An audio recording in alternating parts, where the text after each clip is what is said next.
2016 সালের 5 জুন ছেলেকে স্কুল বাসে তুলে দিতে যাওয়ার পথে চট্টগ্রামের সাবেক এসপি বাবুল আক্তারের স্ত্রী মাহমুদা খানম মিতুকে কুপিয়ে ও গুলি করে হত্যা করে দুর্বৃত্তরা। তখন চট্টগ্রামের এসপি ছিলেন বাবুল আক্তার। হত্যাকাণ্ডটি সে সময় দেশজুড়ে আলোড়ন সৃষ্টি করে।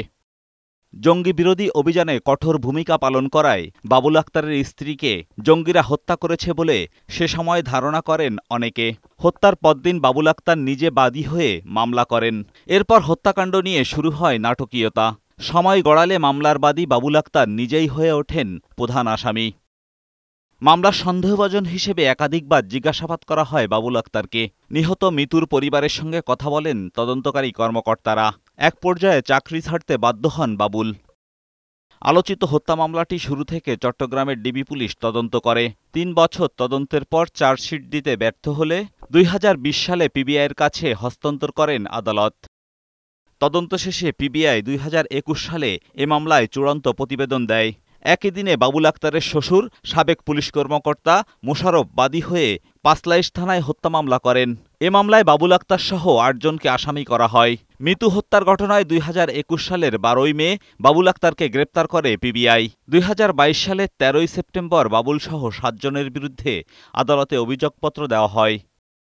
মামলায় নিম্ন আদালতে বিফল হয়ে হাইকোর্টে জামিন চেয়ে চলতি বছর আবেদন করে বাবুল। গত 27 নভেম্বর হাইকোর্ট বাবুলকে জামিন দেন। এ আদেশ স্থগিত চেয়ে বাবুলের শ্বশুর আবেদন করে, যার উপর আজ শুনানি হয়। পরে আপিল বিভাগের চেম্বার আদালত হাইকোর্টের জামিন বহাল রাখেন।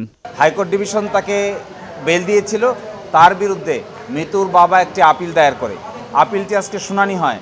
শুনানি অন্তে আজকে মাননীয় জাজ ইন চেম্বার তাকে মুক্তি দেওয়ার জন্য নির্দেশ দিয়েছেন। 3 বছর 7 মাস কারাগারে থাকা অবস্থায়ও রাষ্ট্রপক্ষ বাবুল আক্তারের বিরুদ্ধে কোনো অভিযোগ প্রমাণ করতে পারেনি বলে জানান তার আইনজীবী।